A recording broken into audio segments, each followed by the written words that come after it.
I mean, the way I got in with Lita was after I parted ways with Patty. Okay. Myron got a call from Chapman saying that he was working with Lita, and Myron called me and said, "Do you want to play bass on it?" Sure, I'd never met Lita, but I thought it would be fun, and it would be Right. I could use the work, and that's kind of how it happens.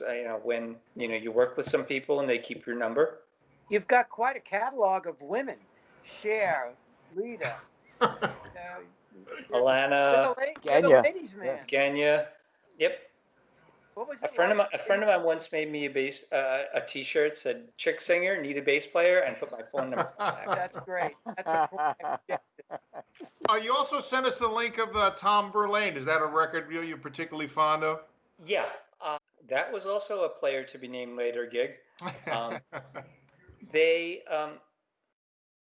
Tom's regular guys were Fred Smith and.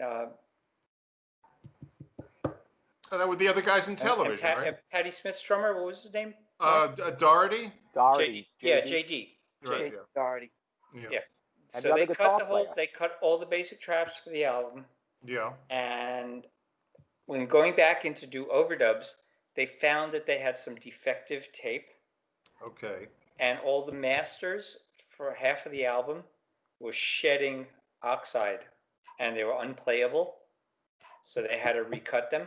And Richie Fleegler was playing on the record with Tom, and I was in VHF at the time with Richie and Bruce Brody and Rich Teeter. Okay. And I got a call from them to ask me and Teeter to come in and play basically the second half of the album. Mm-hmm. Mm-hmm. And we just did that really quick, again, like in 2 days. And the track that I sent you, that track Always, I really, really like. I think that was like a real, like, kind of post-punk statement record from Tom. Yeah. It was like really, really a little more musical than television in a lot of ways. And I thought it was a killer record. Yeah, it was I remember when what was that, 81, 82, that record came out? Something like that, yeah. Okay, all right. And how did you get the Cher gig? That was one of the few gigs that I ever got from actually auditioning. Oh, okay. And a friend of mine was playing drums for her, a guy named Ron Wixa. Okay. I think he lives in Austin, Texas now. Okay. But he asked me if I wanted to come in and audition for Cher, and I was looking for a job, and I said, sure. Yeah. And I did, and they called me back, and I tentatively got the gig, and I did a full boatload of rehearsals, including final production rehearsals. Uh-huh. And even to the day when they were doing bus assignments. Yeah. And they had a list of who was going to be on which bus, because we had like 8 buses. Sure. Jeez. And it had like guitar player 2, keyboard 2, drummer, bass player, TBD. That's you, player to be named later. To be determined. To be Donnie. The bass player to be Donnie. Excellent. Donnie, talk about the audition now. Did you audition for the musical director, and then did you have to eventually audition for Cher? No, I went into a really tiny little rehearsal room, and like the core of the band, the drummer, the guitar players, and the 2 keyboard players. And the drummer called me up like an hour before I was supposed to show. Said, put on a little show for her. Okay. Oh, because Cher was there? Yeah. Oh, okay. And she popped in and looked in and went, ah. And then later that night, I got a call saying, you're hired.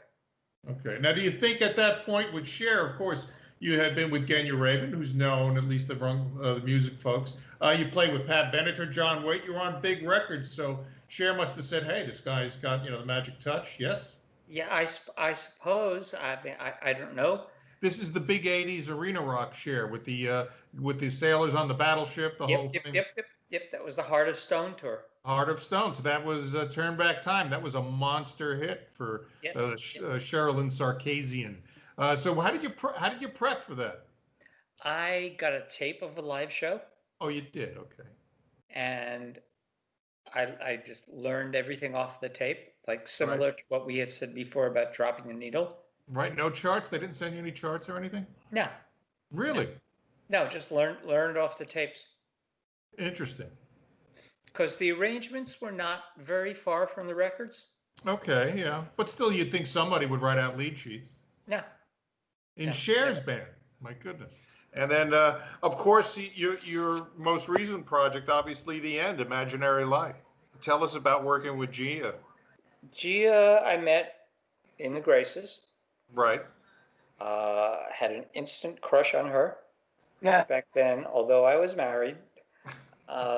You're allowed but- to have crushes when you're married. Yes, I know. Okay. And I was later doing some demos of some songs, and was looking for a singer to sing on it. And I'd totally forgotten about her, but a guy that I called about it, who was actually one of Alannah's people, and he said, well, he gave me the names of a couple of singers that he knew, and one of them was Gia, and I called her up. I said, yeah, I know her. I work with her in the Graces. And I called her, and she agreed to come in. And she killed the song. Mm-hmm. And just over the years, when I was just writing these songs, she would just be the go-to person for me to do it. And when I eventually decided to assemble a record, I realized that all the songs that I wanted to put on the record were songs that she had sung on. And I didn't want to put my name on it, so I just decided to make it this fictitious band project, and asked her if she would be, willing to go along with the joke. And she said, "Yeah, sure, absolutely."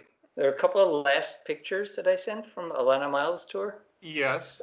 Of audience kind of looking pictures. Yeah. She used to do a song that was called "Hurry, Make Love to Me." That would just be her and the guitar player, and the drummer would sing backgrounds on it. Okay. And I would stand off stage and have a drink. We were playing in Germany, and we were in East Berlin. It was the last show of the tour. And I said to the crew, we got to prank her tonight. Go out and buy a male sex doll with the biggest thing you can find, and lower it from the rigging in the middle of the song. And we did that, and that was her pulling it down from the rigging when it came down on her. And she thought it was hilarious. I thought she'd either fire me on the spot or think it was hilarious, but she got the joke. What do you see as the big difference between being this New York guy going to California and becoming this LA guy? How would you compare them? Different worlds, completely. Yeah, I mean, I was, a Greenwich Village club rat. Yeah. CBs and Maxes, basically, and tawdry rehearsal studios in the 20s and the 30s. Absolutely. And going out to LA, it was just all of a sudden I'm a pro. I mean, I'm trying to keep up this image of being a pro. Mm-hmm. And it was hard to maintain, and I did for a while, and I still do it. I'm still plugging along. I'm still in contact with a lot of the guys that I've known from the past, and people told me that they thought that I would be the last guy out of New York and turn out the lights. I do remember when Springsteen, when he broke up the E Street Band the first time. Right. And he did that solo tour. I was up for being the bass player in that band. Right. Who got that? Wasn't it Randy Jackson? I think No, played it on wasn't the record. Randy Jackson. It was another African American guy. I don't remember. I think I know you. Okay. But I did get a call from a casting agent. Because they did have that at that time for bands. They would cast them. Really? Explain that a little bit. And she said, well, he's already cast the bass player for the band. And that's showbiz. That's showbiz talk. That's not music talk. That's East Coast, West Coast different. That is totally LA speak. Yeah. And Tom Panunzio called me up a short time after. Because do you remember when they did the Saturday Night Live appearance with that band? Right, and they did an MTV Unplugged, I think, which they plugged in, but yeah. The Saturday Night Live one was like disastrous. Is that Everyone Shane hated it. Fontaine was in that band? Is that Yeah, Yeah. Shane. Yeah, Shane? because I worked with Shane on a couple of John Waite records. Okay. Tom told me that because he was neighbors with Bruce, and was good friends. He mixed all of Bruce's records from Born to Run On, and he said he was walking on the beach with Bruce, and he said, "So, Saturday Night Live the other day didn't go so well, did it?" And Bruce went, "Nah." He said, "You should have hired Donnie." And, No, I just think, just for the record, even if we edit it out, that this is the Queens College connection, This is it. Like, I know me and Jimmy were really proud of Donnie because we know Donnie when he was a little skinny kid. And, yeah, I was 16 when I met you guys. periodically in my life, I've crossed paths with Donnie, and it's always great, because we have that other connection that is musical but not music. Heard him in a basement. It was as he's skinny little guy, and sounded like thunder. Just like it was. Give me a second. I'm going to walk out. I'm going to show you guys a couple of things.